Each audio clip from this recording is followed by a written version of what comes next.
All right, welcome, everybody. Happy Thursday night to all of Comicsgate out there. Thank you for showing up. Thank you for being here. I appreciate it. Kind of building this channel up. So if you're stopping in tonight to check us out, if you can hit that like button and hit subscribe, I'd appreciate it.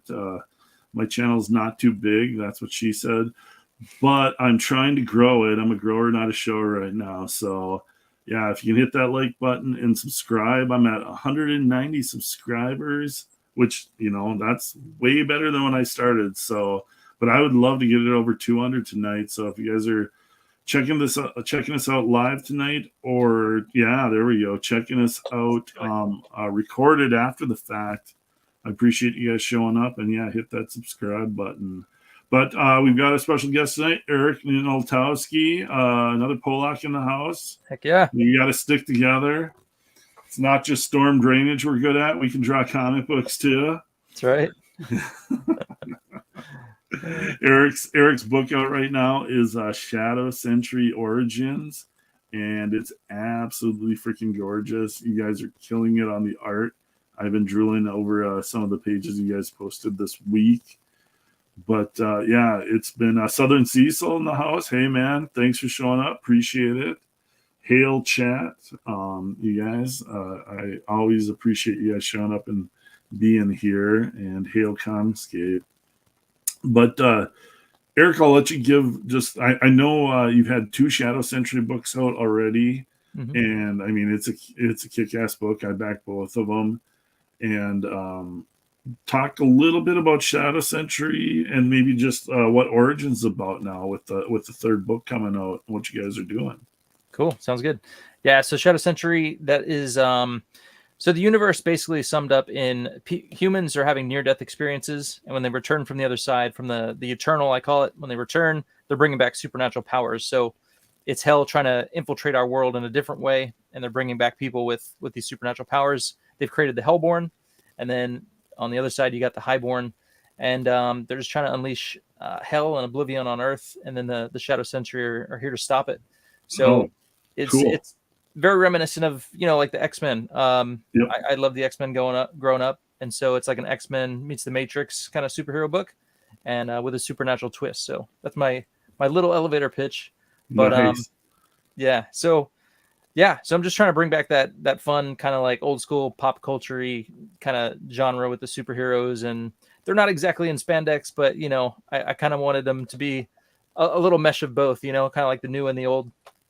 And yeah, so I introduce a lot of characters because it's a team book. So I mean, there's, I don't know, maybe 7 on each side, so like 14 characters, and I brought a lot into the first book. So what I want to do with Origins is kind of slow the pace down and just get back into like the origins of a few characters. So a little more focus on the specific characters as opposed to just having that whole team book thing, which no, that's a great idea. Cause yeah, it's when you got a team book, it's always easy to kind of like, how they're working as a team, the X-Men thing. But then when they branch off and like have individual stories or mini series, then you can kind of get into a little bit more depth in the character and character development and stuff.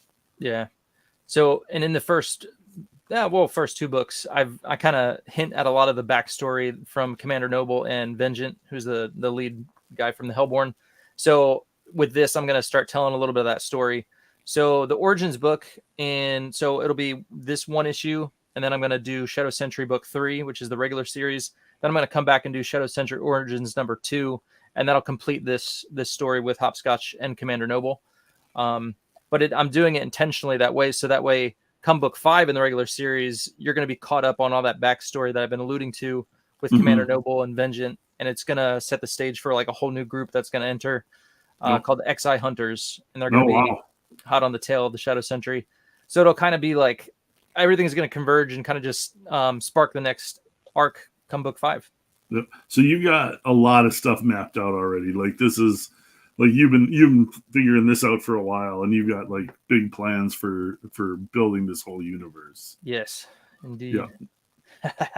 No, exactly. No, that's the thing. And like, I've done multiple books, but like in the back of my head, like this is where I want to go with it. Like, there's always more stories to tell. Yes. So yeah, no, it sounds like you kind of do the same thing. But let's take. I'll pull up this on full screen, and I'll kind of scroll through your campaign a little bit here, and you can talk while I go, and then Okay. we'll kick back up to the top and we'll watch the video here. But I know you got some awesome artwork on here, so let me.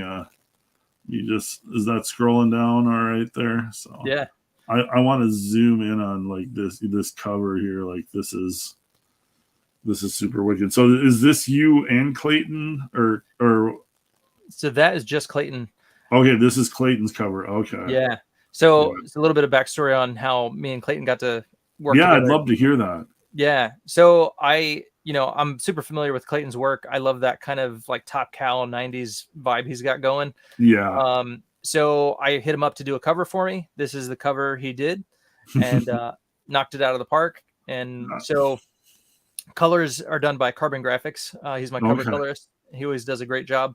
Yeah. So after he did the cover and just seeing what a great job he did, I just, at that time I was thinking like, okay, how can I produce more books and get more books, out to the fans on a regular basis? And I was like, well, I need a team, So I hit up Mark Polton for writing the script with me. Sure. And I'm familiar with Mark. Mark's a great script writer. Heck yeah. So, and then, Clayton, after seeing this, I was like, I asked him, I'm like, hey man, do you have any extra time? Would you be interested in doing like, layouts? I think I just said layouts, but he showed me his layouts and they're so, they're so tight and like detailed. I was like, shoot. So he's like, yeah, I'll do breakdowns and layouts. So that was awesome, man. So I got my A team together and we just got the ball rolling. And it's got to be kind of fun working with a team, like where everybody's kind of pitching in and like I've been kind of like doing stuff on my own. Mandy's been writing scripts for some of my stuff, but some of my stuff I've just been working my own. It's got to be, and then I worked with Mark on Sea Dog and Kill Switch, and that was a blast. Yeah. Those issues, but it's got to be kind of fun putting like a whole creative team together like this. Yeah, for sure. Usually, in the past, like I've kind of just been the artist, so I've had a writer and working with a team that way, but this is the first time I've actually had somebody else working with me on my stuff, which is pretty cool. I can see that being super fun. Yeah, that cover is a killer. Yeah. And even the black and whites on that are just fantastic. So yeah. And so this is, and just to let people know, so the first draft of the book is written for the script. So what I did is I split the book up into 2 parts. So you're going to get 24 pages of the hopscotch story, which Mark, Clayton, and myself are going to do. And then there's going to be another 24 pages of the Commander Noble story, which will be myself, scriptwriter Clay Pauly, and then colorist. I'm not too sure yet, but it'll go with the artwork. Yeah. I'm kind of doing like a more like a darker style, kind of try and do less cross hatching, more thick blacks, and kind of death blowy. But maybe I was just gonna say death blow. It's like my first thought went to when Jim Lee decided to do death blow. Yeah, so it'll be maybe a little looser than his, but there's a sample page we can look at later that I did. So yeah, so it'll be 2 stories, 24 pages each. Mark Polton has written the first draft of the story. Clayton's done all the breakdowns and layouts for the hopscotch story. Awesome. And once I do all the finishes on the hopscotch story, I'm going to start working on the Commander Noble story fully. So nice. Very cool. Idea where we're at. Very cool. Yeah, I like this is. Yeah, so this image is Clayton's breakdowns and then me coming over and finishing it. Yeah, you and Clayton, like that's like I said it earlier when we were talking before. You guys are very simpatico style wise. Like it works really good with his layouts and your finishes over that. I love that, man. That's a great look. Cool, man. Yeah, super happy with how it turned out. No doubt. And yeah, like I've been following the Clayton and the Barton brothers with Kozor and everything. And I'm huge fans of theirs. Yeah. And Clayton's got a book out that I've seen a little bit of. This I love this close up here. Nice.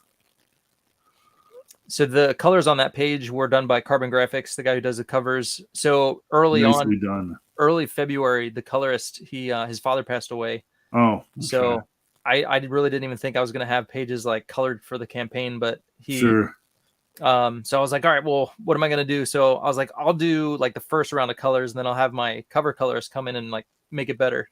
Yeah, oh yeah, and I mean that's the thing is when it's your book, you kind of have to jump in and pitch in any Yeah. way you can. Like Yeah. I've been coloring my own stuff, even though it's not going to be end up being the finished colors, just so that I can have something to show. But like, yeah, Exactly. then I bring a colorist in later, and they're like, okay, fix this stuff. Right. But yeah, that's kind of when you're running the show yourself. You kind of gotta be Ready to just play all the parts. good. What is that phrase? It's like Jack of trades, something master of none. master of none, but like, Exactly. Yep. yeah, exactly. Jack And of all that's the thing trades, is, master of none. yep, exactly. And when you've gone through and done your whole book, like you learn like how to do all of this stuff because it's like, you know, stuff's gonna happen. People are gonna flake. Somebody's not gonna be able to like finish what they're doing because we're all freelancers and we know how it goes. Yeah. And so sometimes you just gotta kind of jump in and pick up the slack. I've become a really good letterer for a few years now.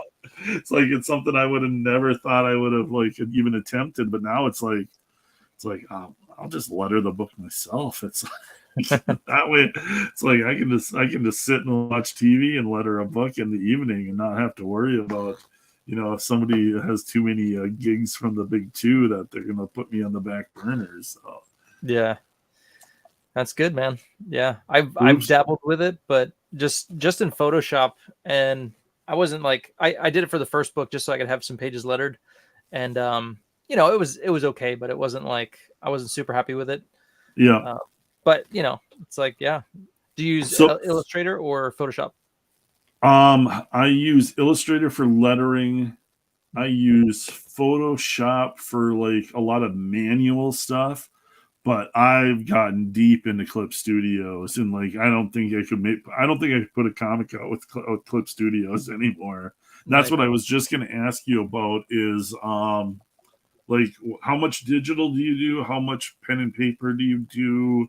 And what programs are you using? So I'm mainly Photoshop. Okay. So traditional, almost. I mean, so what I'll do is I'll do everything on a page. I get Clayton's digital work, so I'll blow that up in blue lines. Yep. Do that in Photoshop, print it out. Traditionally ink it. I use Photoshop for like tweaking stuff and fixing little things here and there. Yeah, cleaning stuff up. Yeah. Exactly.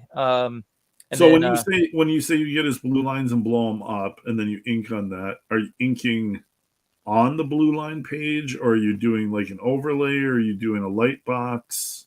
So I print it out on the sheet in blue line.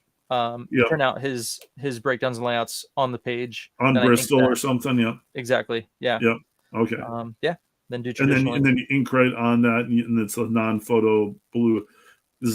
I never managed to make the non-photo blue work for me. Like it always seems like it gets a little gunky when I rescan it back in. Yeah. And that's where you clean it up with Photoshop, kind of.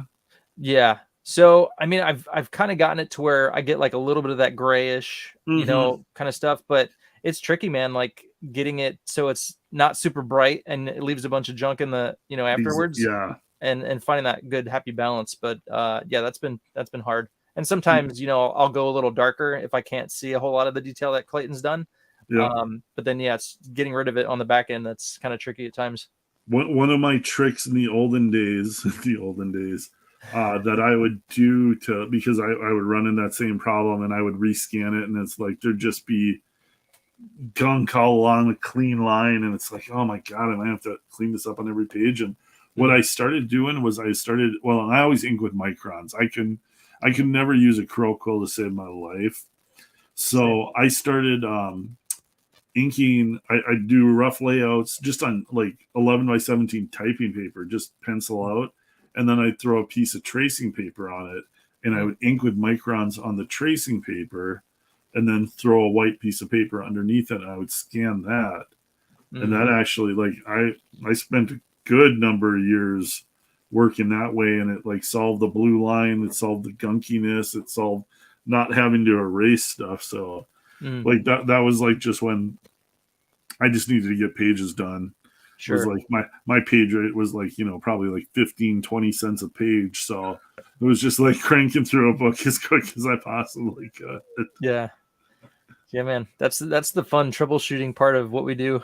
Yeah, it's like sometimes you just got to make it work and make it work fast. So Yeah. the thing is it gets you ready for like this aspect of it when things are going good. You like know what works, what doesn't, and like it helps you to just like, okay, the book's got to get done. I'm going to get the book done kind of mentality. So yeah. yeah, I like this right here. This is great. The depth of this panel, Yeah. the perspective, and just the characters and the movement and everything, the lighting, the color. Yeah. So the colorist, his name is Kevin Anthony DeCastro. He's the guy that his father had passed away, but he got back to me, mid month in February, and he said he was, ready to take on some work. So he banged these out right before the campaign launched, and so he does. They look great. Work. They look great. So yeah. We kind of talked about that. Maybe sometimes using too many effects and covering the artwork, but he has a, he covers it, but not too much. Yeah, I can see the extra that he's doing, but it's not overpowering the page. It still fits well within, and that's kind of where I like it. I don't mind the colorist putting a little extra, but not to the point where it starts distracting from the storytelling, what you were trying to attempt with the artwork. And sometimes colorists just want to show off a little too much, and it's like, all right, you dial it back 10%, you're going to be right where I want you to be, and the page is going to look 100 times better.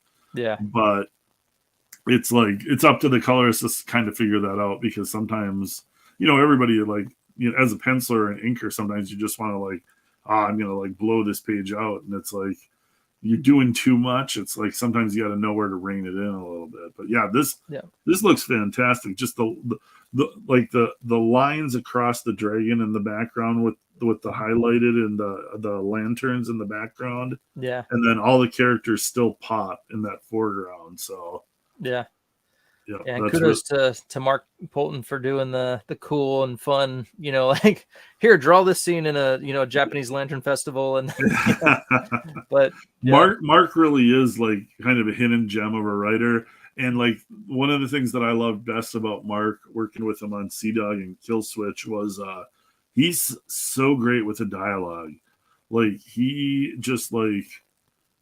has a way of writing characters talking to each other that it just sounds natural, and he gets each of the characters. So it was super fun for me to work with him on those books. So I'm glad you're doing this, because you're probably kind of getting that same awesome stuff out of him that we worked on. Definitely. Yeah, and so that's not even a splash page. That's just panel 1 right here. Yeah.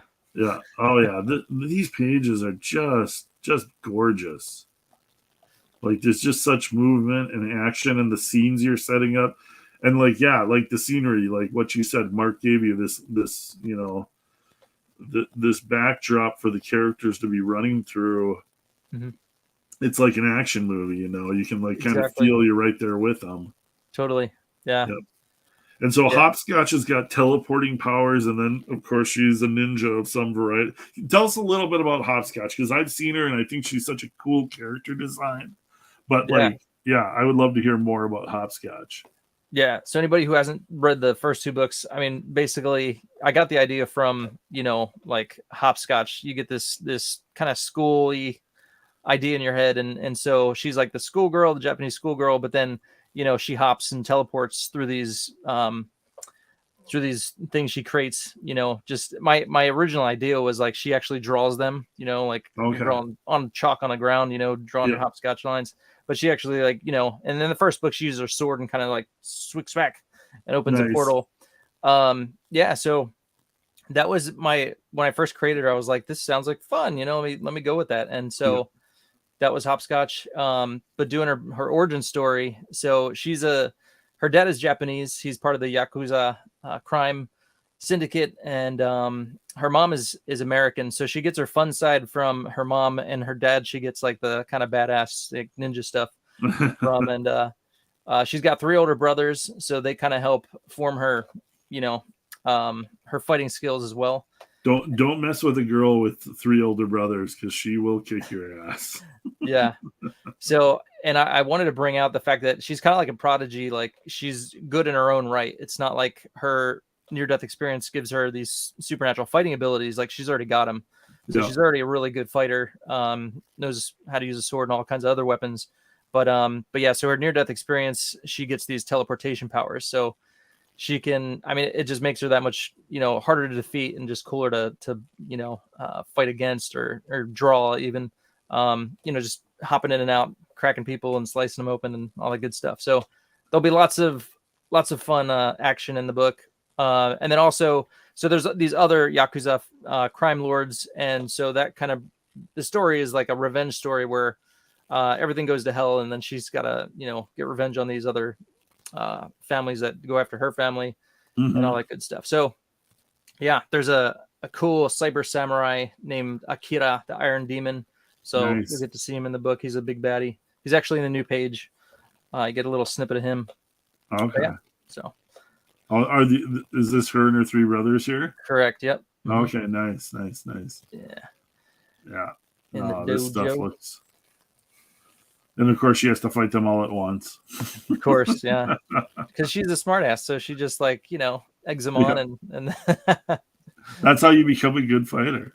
Okay, yeah. and this is my page. Like this page, like you post, and then you got the black cat in the foreground. The negative space, the black to white, the lighting, everything in this page. I was like, oh man, you guys are just absolutely killing it on this stuff.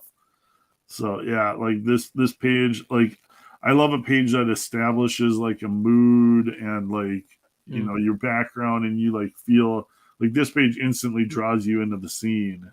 Just the depth you've kind of created. Yeah, like and I look at this panel and I just like look on the down rendering lighting on like the packs and like the lighting on the rocks. The steam coming out of the hot tub, and I'm like, God damn, that just looks so good. Yeah, I can't wait to see it colored because it'll like bring out those cool glows and effects. Oh, absolutely, absolutely, yeah, definitely. Yeah, and like I was talking, like we couldn't remember what issue of X-Men, but I think it was Jim Lee's first issue of X-Men, and this brought me back to that. It was like that kind of was a Wolverine story where he is in Japan again. And I don't know if it was Yakuza or it was like the Hydra twins, the German twins that had the electrical powers, and they were in that storyline. But yeah, like just it gives me that whole vibe of old school X-Men back when we all loved it. Right. And this guy. Yeah. How do you sign up to apply for that guy's job to just get eat as much food as you want and then just get washed down by the babes in the hot tub, like right? Because I'm not far from that. Like if that's on like on any job sites, I would apply. Yeah. Well, you got to be like a big time drug lord. You got to I don't. Yeah, that's. Right out of the gates, I'm kind of screwed because I don't know where to pick anything up from. Is this your samurai character over on the left that you were talking about then? Correct. Yeah. Okay. And he's kind of the enforcer guy for the Japanese mob, the Yakuza guys then? Exactly. Yeah. What did you say his name was? Akira, the Iron Demon. Akira, the Iron Demon. So very Silver Samurai-esque, the enforcer type kind of character. Kind of, yeah. Yeah. Yep. It's a cool design. I like his look. Nice. And like, would you say you influenced equally by Top Cow as like? I mean, I see some Jim Lee influence, but would you say Top Cow too is kind of like? Because I always get a little bit of a Top Cow feel, Silvestri. Yeah, yeah, all those guys. Michael Turner. Yeah. So if I could ink better if I could ink with a crow quill, I'd try and get those like what's his name, Bat. Bat. I saw him. Yeah, Matt Batting. Thank you. I saw him at WonderCon, and I bought some of his black and white prints because his line work is just fantastic. But so Jim Lee, I think I get like more of like maybe the overall figures, from Jim Lee, and then but like maybe the finishes from Silvestri, kind of like. So Yeah. I try and just blend it all in there, and just I love cross hatching, so whatever I could throw in there, I do. Yep, it all kind of blends together. You kind of take all your influence and throw them in the blender, and Exactly. Yeah. You and I, like, we both have like that similar. That's why I always love looking at your stuff, because you're influenced by a lot of the same that I am influenced by, and I'm like, Yeah. oh, look at how he did that. I'm like, oh, what can I steal off of what he did there? It's like, that'll make my next thing look just a little bit better. So here, this is Commander Noble. Mm-hmm. Okay, I like the design, definitely. Oh, I love the eagle shoulder pad thing there. That's awesome. Yeah. So in book 2 here, I'll show you. I got a nice splash page of him that I kind of took that from. Let's see here, but yeah, just going off the. That's oh, here, let me see if I can figure out how to put you big. I might accidentally remove you from. Ooh, maybe. Nice. Oh yeah, there we go. I figured out how to do something. Yeah, so that's Commander Noble. He's the leader of the Shadow Sentry. He is Jason Augustine's dad. But yeah, so this is from book 2. Nice, sweet splash page. That is awesome. Yeah, that looks great. It's obviously inspired by Cable, but oh yeah, I had to throw something else in there to make it, differentiate. You know what I mean? So I threw a big eagle on there because I like the Eagles and they're in Philadelphia. So there you go. No, but I have to figure out how to. Oh, I did that. I did that correct.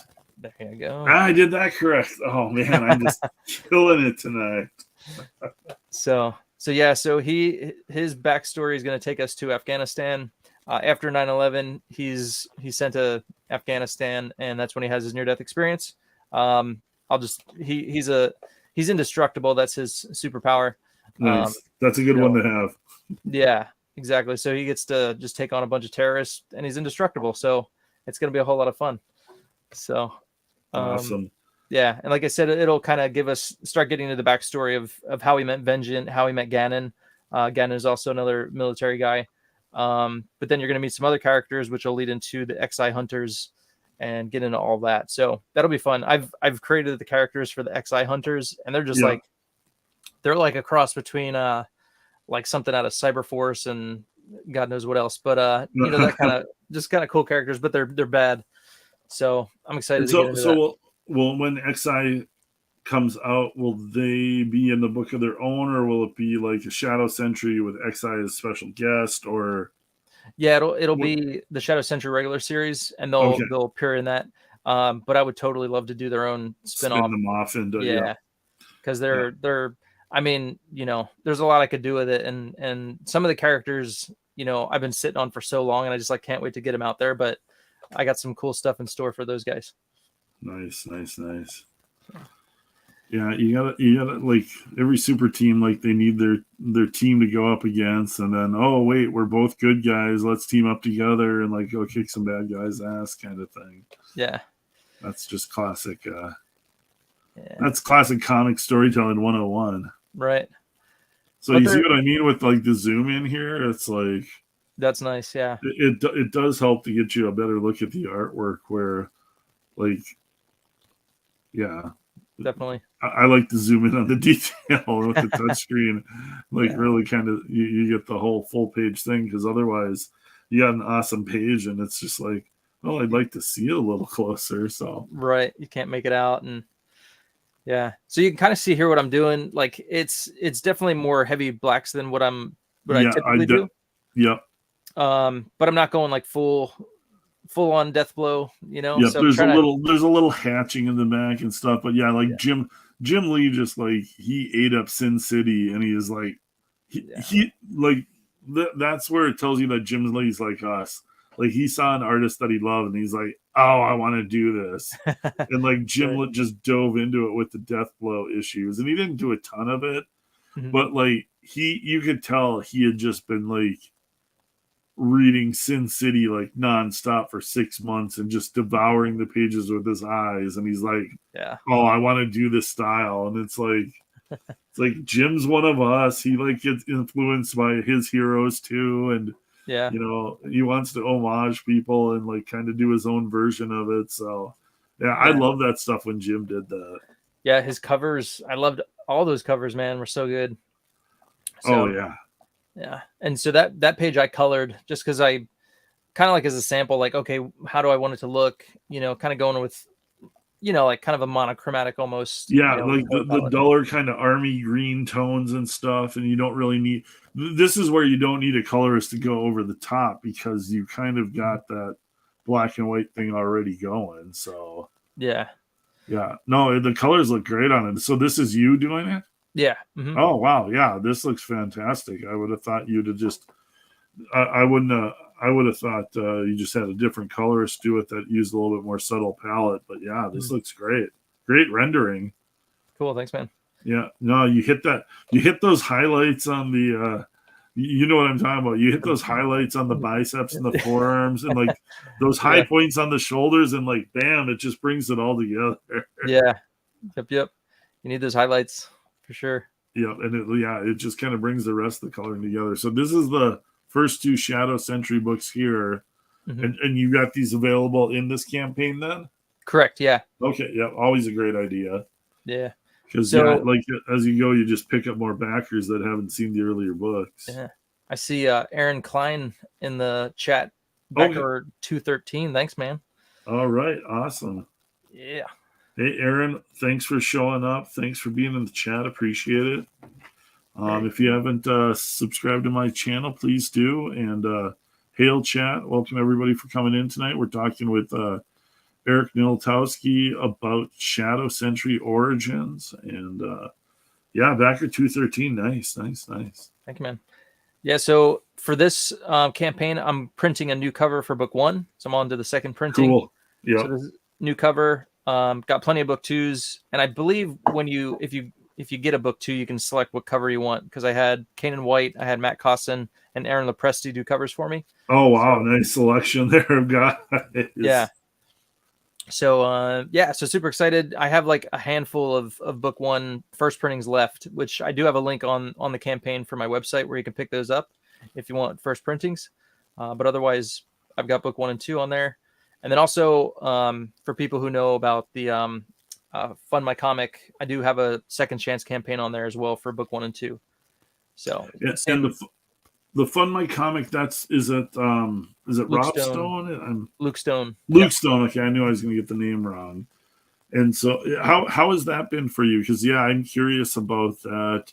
I would love to see Comicsgate kind of build its own crowdfunding platform just with all the shenanigans that are going on.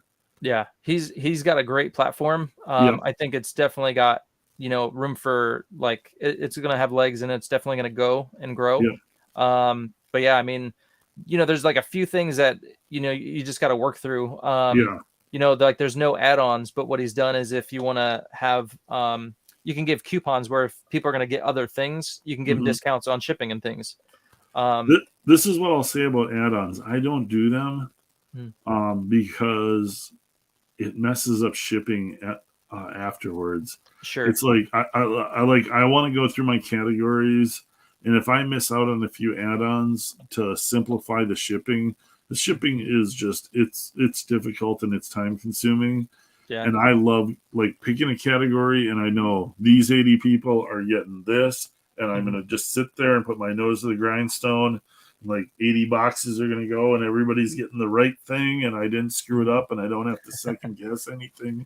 I was talking about this with Andy Smith on his show the other day, and Andy did a bunch of add-ons, and he's just kind of like nodding. He's like, "Yeah, I know." He's like, "I did a bunch of add-ons," and it's like you have to look at each thing, and then like my memory is not good, and I'll literally be like, "Did I put this in here?"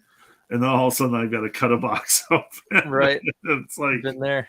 So yeah, no, I've avoided add-ons. So yeah, I've been watching the Luke Stone stuff with the Fund My Comic thing, and I'd love to see that grow. And I think at a certain point, I mean, I just got to figure out the logistics of it. But I get asked about back issues of my books, Blue Bombshell, Slave Girl, and stuff. Yeah. And I think I'm definitely going to do a second chance thing and talk with Luke at some point about doing that. But yeah, I would love to see Fund My Comics grow and Yeah, become a realistic option for a lot of comic skaters, because yeah, that would be a very beneficial thing. So for sure. it's awesome that you're doing that. So that's so Yeah. cool. And this campaign was shadow banned from the get go. As soon as I did Oh, the Origins is right now. yeah Oh shit. Okay, yeah, yeah that's the the pre same as campaign Superiors. yeah. So even the pre campaign, like you couldn't search it and it wouldn't come up. Oh, even just the sign up. Yeah. So it was like, what the heck? And then now it's running. So Yep. if you search Shadow Sentry, it'll bring up the first campaign. Okay. And then with the second campaign, it won't even show up. Yeah. Yeah, it's just so weird. So anyway, yeah, there's a lot of potential for Fund My I, Comic, and people are just gonna get tired of this crap I eventually. was And I was looking at LinkedIn, and I was like oh finding the CEO of Indiegogo, and I'm like, I wonder if like I send her a message on LinkedIn and just ask why certain people are shadow banned in only the comic book section. right, Like, I wonder how that would go if I attempted that. yeah, But here's the strength of Comicsgate. Now, Superiors is not doing as good as my previous books that weren't shadow banned, hmm but is still doing strong. And yeah, that's almost 99% from direct links, from hashtagging Comicsgate, from doing YouTube shows like this, for yeah, being on the bigger channels. Like was lucky enough to be on Shane's Pimp My Comics last night, which was a sweet, huge help. And I super appreciate Shane and Patrick for hosting that show. But yeah, Comicsgate like is loyal, and yeah, like shadow ban or not, like Comicsgate's going to push through. So we definitely appreciate that as creators, because yeah, like we're not just getting the like the general Indiegogo traffic, and it does affect the success of your campaign. So yeah. yeah, it's a beneficial thing, definitely. Well, For here I'll sure. scroll through a little bit more here. Cool And, deal. more covers. Yeah, so this is a variant cover, and it's only available on this campaign. Okay. But it's a book 2 variant. So this is Bloodbane from the regular series. Oh, yeah. Yep. So this is William Wolford. He's inking me, and then I colored it, and yeah. So Nice. he's just a cool character, and I was like, he needs his own cover, so I did the cool variant for him. Yeah. So I printed 175, and they'll be on the campaign for you guys to check out. Nice. And then I'm also doing the holographic cover for the first time. Giving Oh, that a you're gonna try. do a hologram? Yeah. Okay. Nice. So Clayton's cover is too good not to do something special with. So I'm like, all right, let's No do doubt. it. Do you want to talk who you're using as a printer, or you don't have to? Yeah. I'm using Comics Wellspring for that. Yeah, there you go. Yeah. That's those are my boys there. Nice. Yeah, it's I've done almost all my stuff through them, and I know some people are weird about talking through the printers, but man, Comics Wellspring takes care of you.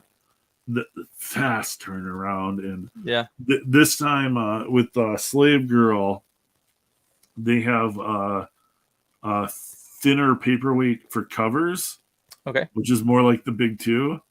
Mm. So I went with that option, and I'm super stoked about it.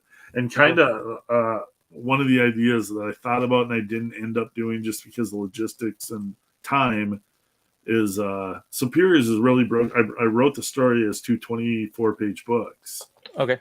and I was like, logistics wise, I could do them, offer it as a 48-page book, but as two 24-page books that you get, and then have different covers and have it be the size and feel of a big two comic, with that paperweight and stuff. Yeah. I think I'm going to do that at some point. It was too late in the game when I was thinking about it.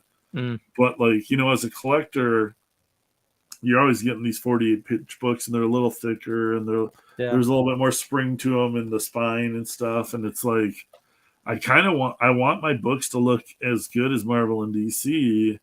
And with the printers now, you can really do it. So I think that's something that a thing I'm going to look at in the future. Instead of like, for $25, you'll get issues 1 and 2. They're each going to be 24 pages.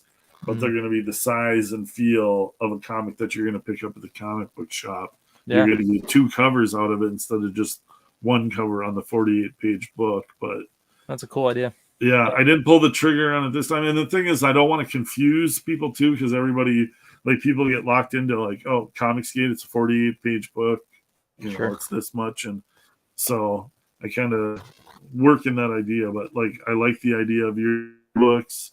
It's going to be 24 pages each. It's going to be full stories. You're going to get 2 covers. So you're actually going to get a little extra out of it. And it's going to be just like what you're getting from the big 2, the same feel, same look, same paperweight. You can do glossy. Yeah. I'm a big fan of Comics Wellspring. Cool, man. Yeah, I backed another campaign and they had a foil cover, and so I was like, yeah, man, like, where'd you get that? And tell me about it. And I was like, so yeah, he went through them. So I hit them up. We did holochrome as a variant for Pirate Queen 2, and I actually went and did just a practice print run. Okay.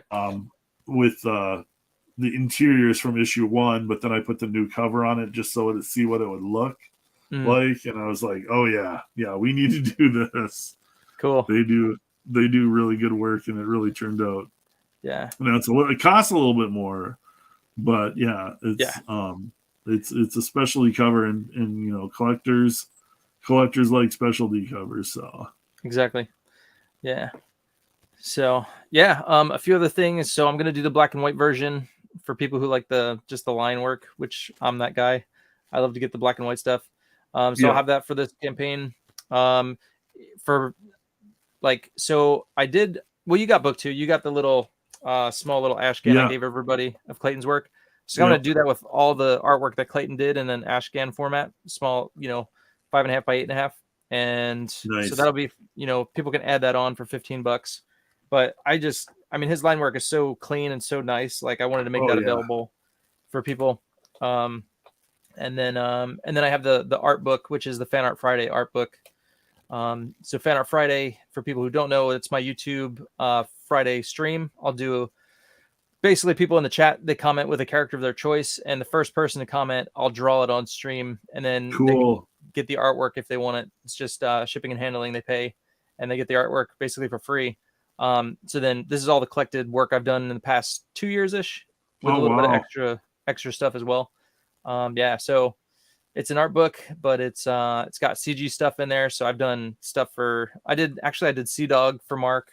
I did US Assassin for I think Mike McMahon got that one, and a bunch of stuff. So Silhouette from Phil Diaz's book. Oh, fun.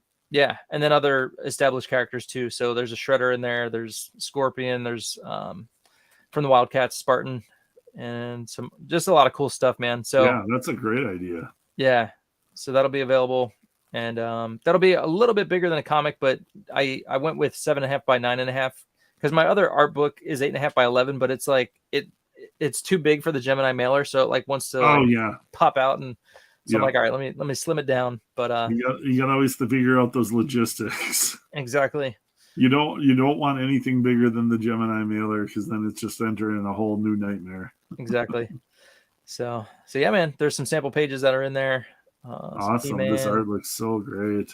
Yeah, there's the Shredder, then ARO, and Monkey Army Soldier Gorilla guy. Yeah, that's AR orangutan. AR orangutan. Nice. Love it. Oh, and then I got some original art too on the campaign. If anybody wants original artwork, I've got the Ash. Yeah. At first I thought it was Prophet for half a second. Then I'm like, those arm things. Yep. That's cool. Ash. Oh, that looks great. Yeah. So I got that's the Graveyard Shift Visions pinup. Okay. You did a pinup in that too. Yeah. Yeah. So that's that. That's available. Nice. And then a Ragetality piece. That was a jam me and Shelby did together. He inked so is one of this mine. Shelby inking you? That's me inking Shelby. You inking Shelby. Nice. Yeah. Yeah, I love Shelby stuff. For sure. I want to do something with him at some point. Yeah. Oh, yeah, that's sweet. Love those neck veins. Right. So he inked a piece of mine, and it came out great too. So Yeah, your inks on here, I love that. That is just such a Extreme Studios 1993 kind of vibe going on right there. Oh yeah, love it. Fun stuff. Oh, and 6 a.m. comics and his die stickers. Those are sweet. Yeah. Well, here, let's scroll to the top. I think we've gone through most of the stuff. Let's play the video, and we'll just kind of kick through the rewards real quick here. Sounds good. But yeah, let's check the video.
Unhappy, uneasy, dissatisfied, there is a great disturbance, causing affliction, to this frail and broken mind.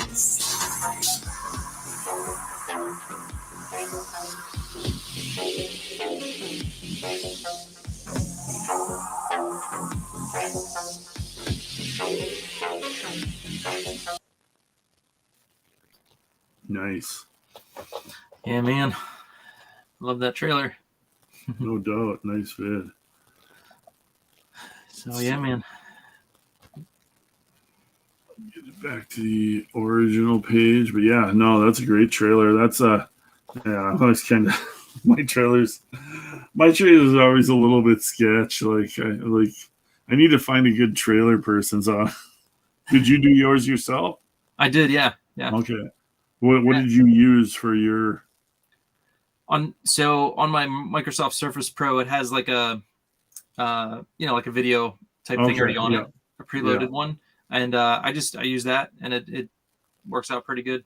Yeah, that's kind of what I did with my iPad. Is they've got kind of a built-in thing. I need to tinker with it more because I know there's a lot more options on it, but I just need to mess around with it more. So yeah, it's like one of those things that probably takes me like a day, but I need to like just sit down and get through it. And, get all your artwork in and tinker. Yeah, there's a lot of they give you a lot of options. So for sure, yeah.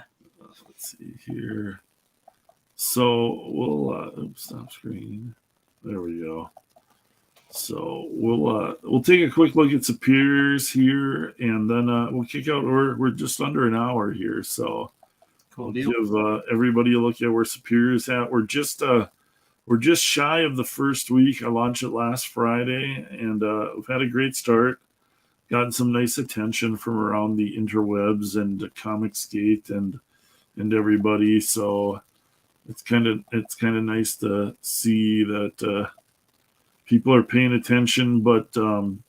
Nice. It is you can't find it on the comics page, and you can't find it in the search engine.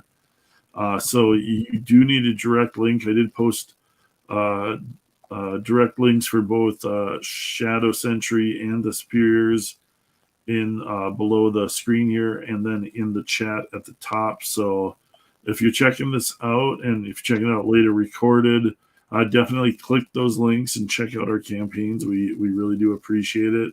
And again, you're not going to just find these in the comic section. So you do need that direct link to go check out the books. We were pretty much shadow banned, and that's just kind of the way it goes. So you deal with it, and I hope the nice thing about Comicsgate is it's a tight-knit community and it's pretty loyal. So it's great to have you guys checking out these campaigns and backing them. And as creators, we deeply, deeply appreciate it. So let's we'll check out the video for Superiors here. I think I actually forgot to play it.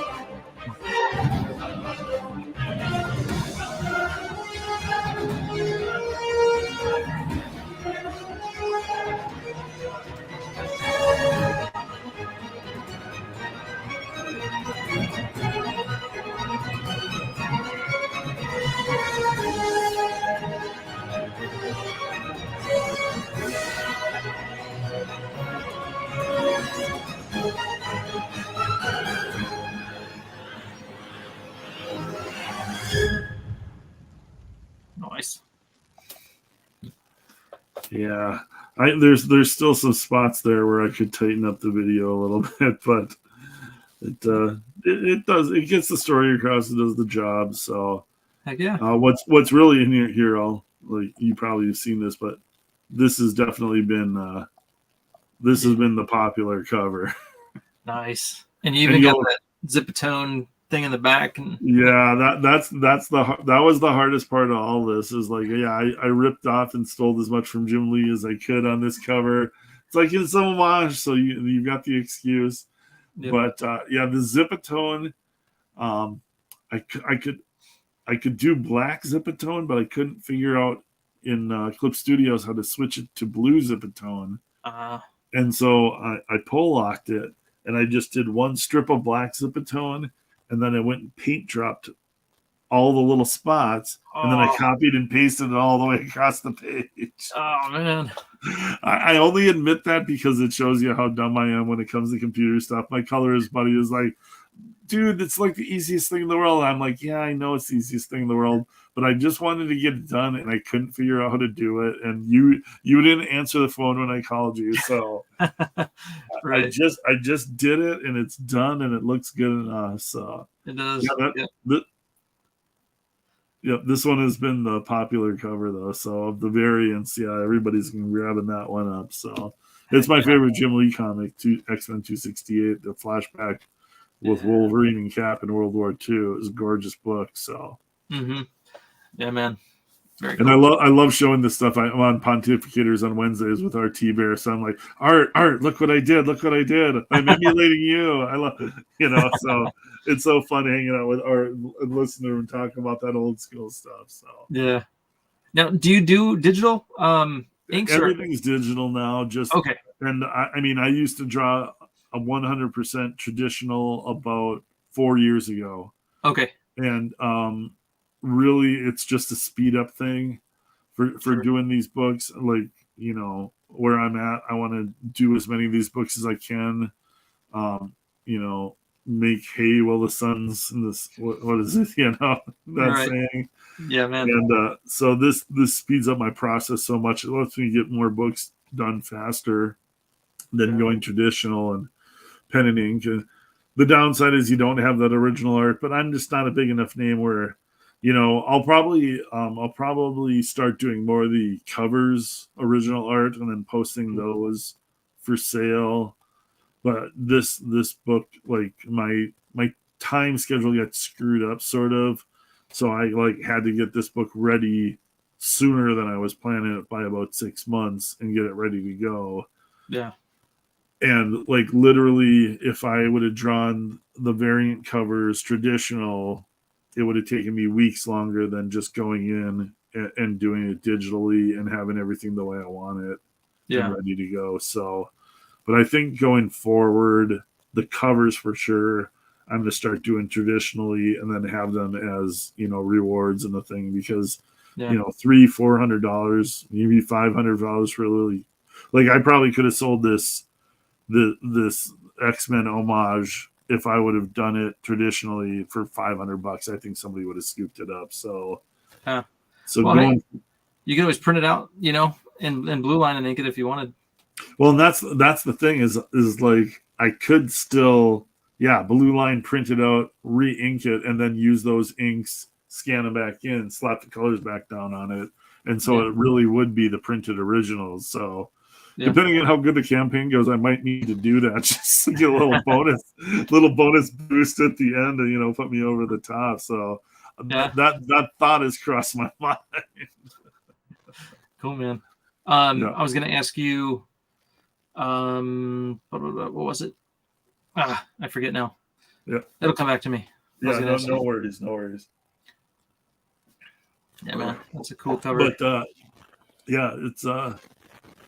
it's fun doing this. I love the Comicsgate community because it really allows us this freedom where you just don't have this anywhere else, to be able to do your own characters, do kind of books the way you want to. And you and I came from that same era of comics we love, and there's still a huge fan base for that. The big two, unfortunately, just decides to just ignore and alienate. So, I think I speak for both of us when I say we appreciate this fan base and the support they give us. So, heck yeah. But we're hitting right about an hour here, so I think we'll just we'll wrap. Hold on. I remember what I was going to ask you. No. Because I want to know, so are you using Clip Studio for the inking, or what are you using for the inking program? Yeah, Clip Studio for the inking. I love it. Yeah. So I do like a blue line pencil, and they've got a G pen, they call it, in Clip Studios, and they also have a micron. There's a lot of my inking when I was doing traditional pen and paper, I did with microns. I love inking with microns. Like I said, I suck with Crow Quill, brush. I'll use a brush to fill in blacks.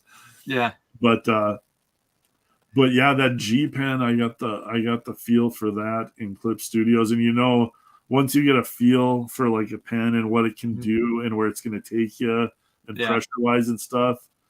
Yeah, I don't mess with anything else now. I can make that little G pen brush look like anything I want it to. So nice, and especially with erasing ink lines. Oh, I love that. Yeah, I was gonna say, because when I first started Shadow Sentry Origins, I had to get a new computer because my computer just started going super slow. Yeah. So I got a new computer, but then now if you want Photoshop on it, you got to pay the subscription. Oh yeah, it's all subscription stuff. Yep. And I had already had Clip Studio Paint on the computer, so I was like, you know what, let me just give it a shot. Let me mess around with it. And so, I like that Z Pen a lot, the Z Brush. But anyway, there were just some things I couldn't do, and I was like, because I'd want to use it for everything, for coloring, for all that stuff, and I just couldn't figure some stuff out. So I'm like, all right, let me just bite the bullet. Let me get Photoshop, but I want to start messing around with Clip Studio Paint some more, and just see. I recommend it highly. It didn't take me long, and there's still there's a ton of tools on there that I still don't know how to use. I figure out what I desperately need, and then the rest I tinker with after the fact. But once you can get to this is what I need to get my page done, that's all the farther my learning goes with it. But all this stuff, everything. All these covers were Clip Studios and all digitally done, and all this stuff was all colored by me in Clip Studio. So okay, nice. Yep. All these variant covers. Here's my attempt at a Travis Charest and the look. Love him. Very cool. But even this thing, this I did for the Yellow Flash. Yellow Flash has thankfully been a huge supporter of this book and really likes it. And he's got a huge channel, so he's been promoting it. But I kind of went to old retro. This stuff is kind of super fun, going and doing this old retro stuff. I'll scroll down to one thing that I really love the way it turned out. I kind of did this retro thing for the Who's Who cover, and I was looking at old 60s Avengers. Don Heck, Ross Andrews, some of the old old school artists and just kind of get that feel for it. So But cool. like, yeah, it was really kind of fun. And then I liked putting the old retro lettering on it and stuff. So just that kind of stuff, kind of messing around. I love John Byrne. So Yeah. yeah, a lot of different stuff that I threw in there just to kind of have some fun with it. And like people love variant covers and they love homages. So I'm a super nostalgia guy. I love the old school comics. So Heck it's yeah. kind of my love letter to the comics I loved growing up. So I love it, man. Awesome work. I'm digging it. yeah, you too, man. Shadow Sentry Origins, man. I love what you guys are doing on that. Pages are gorgeous. So hey, we'll wrap it up. We'll end it. Yeah, we into a full hour now, so that's pretty good for me on YouTube. So Nice. thanks, chat for showing up. Thanks, Southern Cecil. Thanks, Aaron Klein. Appreciate you guys. If you're watching this on the replay, definitely I'm trying to get over 200 subscribers. I'm trying to build this channel up. Going to be doing more shows more regularly now. I realize that YouTube and these channels are a huge benefit to our campaign. So please subscribe, like this video, and keep building up my channel. And we really can't do it without you guys, and we appreciate you all for showing up. So everybody have a great Thursday night, and we'll kick out of here, and we'll see you next time. Thank you, Clint. Thank you, chat. Yeah, thanks, Eric. You got it, man. One more click. Oops.